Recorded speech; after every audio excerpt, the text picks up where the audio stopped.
હાલ જન્માષ્ટમી પર્વની ઉજવણીના ભાગરૂપે સમગ્ર ગુજરાતમાં લોકોને નાનું વેકેશન પડ્યું હોય. લોકો પોતપોતાના વાહનો લઈને અલગ અલગ ધાર્મિક સ્થળો, ફરવાલાયક સ્થળો હોય પોતપોતાના સ્વજનોને ત્યાં પરિવારજનો સાથે નીકળ્યા હતા.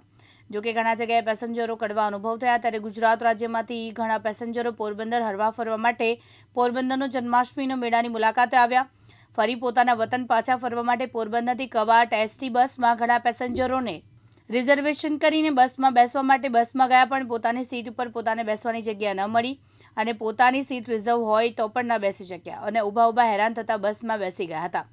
અને પોરબંદરથી કવાટ એસટી બસમાં પેસેન્જરોની સંખ્યા કરતાં ટ્રાફિકના નિયમો કરતાં વધારે પેસેન્જરો ખચોખચ બસમાં ભરીને પેસેન્જરો જવા મજબૂર બન્યા હતા. કુતિયાણા બસ સ્ટેશનને કર્મચારીએ ફરિયાદ કરી પણ કંઈ થયું નહીં અને આ બસમાં ધોરાજી એસટી બસ સ્ટેશનમાં આવી અને પેસેન્જરોને સહન શક્તિ હદ વટાવી ગઈ હોય તેમ બસની બહાર આવીને હોબાળો મચાવ્યો અને મીડિયા સમક્ષ પોતાની વ્યક્તવ્યતા ઠાલવી હતી. રિઝર્વેશન વાળાને અંદર ચડવા નતા દેતા. અમે લોકો ક્યારના 15 થી 20 મિનિટ બહાર ઊભા કુતિયાણા બસ સ્ટેન્ડ ઉપર, ફૂલ બસ, અને અમને લોકોને ચડવા ના દીધા. અમે વરસાદમાં બહાર, રિઝર્વેશન વાળા હેરાન થાય અને બીજા ચડે. કંડક્ટરને જ કેવું જોઈએ ને કે ભાઈ પહેલેથી રિઝર્વેશન વાળા એને ચડવા ના દે.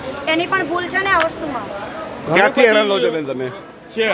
ક્યાં ગામથી હેરાન થાવ છો તમે? કુતિયાણા. અમે અમારો બોર્ડિંગ પોઈન્ટ કુતિયાણાથી છે, ત્યાંથી અમને ચડવા ના દીધા. અમે 15 મિનિટ વરસાદમાં ઊભા. ક્યાં ગામ જવાનું છે તમારે? માંડવા. તો તમે રિઝર્વેશન કરાવેલું છે? રિઝર્વેશન કરાવ્યું છે 10 દિવસ પહેલા. શું કરશો સરકારને? સરકારને જ કહેવાનું કે વ્યવસ્થા ઊભી કરો.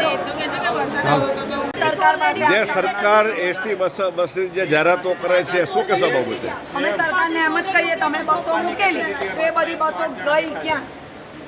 કેવા હેરાન થાવ છો તમે? કેટલાક દર્દીઓ? અંદર 62 વર્ષના મારા સસરા બેસેલા છે, એમની સીટની બાજુમાં 4 માણસ ઉભેલું છે.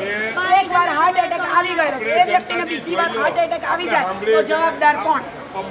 શું તમારી માંગણી છે? અમારી માંગણી એટલી જ છે કે અત્યારે સિવાય વધારાના જેટલા બી માણસો છે બધાને અલગ બસની વ્યવસ્થા કરી આપો. અને બીજી વાત, આ માંગણી ખાલી આજ પૂરતી નથી કે મારી બસ પૂરતી પણ નથી, પણ એક જાગૃત નાગરિક તરીકે આપણે સરકાર પાસે એટલી જ આશા રાખીએ છીએ કે જેટલી બી બસ ઉપડે, ચાહે પોરબંદરની હોય, કવાટની હોય, વડોદરા, સુરત, અમદાવાદ, એસટીની કોઈ પણ બસ હોય, ફક્ત સીટ જેટલી હોય એટલી જ સીટ પૂરતી જ મર્યાદિત હોવી જોઈએ. 5 પણ અંદર 30 થી 35 જણ વધારે બેઠેલું હોય તો શું? તો એને પણ બીજી બસ મળવી જોઈએ. આ અમારો હક છે, આ અમારો અધિકાર છે. બેન, શું તમારી માંગણી છે? શું તકલીફ છે બેન તમને? જો સરકાર એવું કહે છે કે પોરબંદરમાં દર વર્ષે મેળા થાય છે, તો શું કેટલી બસો? આ તો અમારી એક બસ હતી. અમે એટલા જાગૃત નાગરિક હતા કે અમે ઊભી રાખી બસ. શું આગળની બસ આવી ભરેલી નહીં ગઈ હોય, બસ પલટી ખાઈ ગઈ તો જવાબદાર કોણ? તમે ક્યાંથી આવો છો બેન? શું તકલીફમાં છે? અમે વડોદરાથી આવી છે, પોરબંદરથી બેસેલા છે. એટલે તમારે જવાનું ક્યાં છે? જવાનું ક્યાં છે? જવાનું અમારે પહોંચવાનું વડોદરા છે. અત્યારે તમે ક્યાં સરવાળા છો? ધોરાજીના સ્ટેશન પર. શું તકલીફ પડે છે તમને આ અત્યારે? કમ્પ્લેન અમે કુતિયાણા, આની પહેલાનું સ્ટેશન કુતિયાણા, અમે આ કમ્પ્લેન કુતિયાણા પણ કરવા ગયેલા. તો એ સાહેબે અમને એવું કીધું કે તહેવાર છે, આવું જ રહેવાનું. તમારે કે એસટીમાં ના જવાય તો તમારે પ્રાઇવેટ બસમાં જવાય.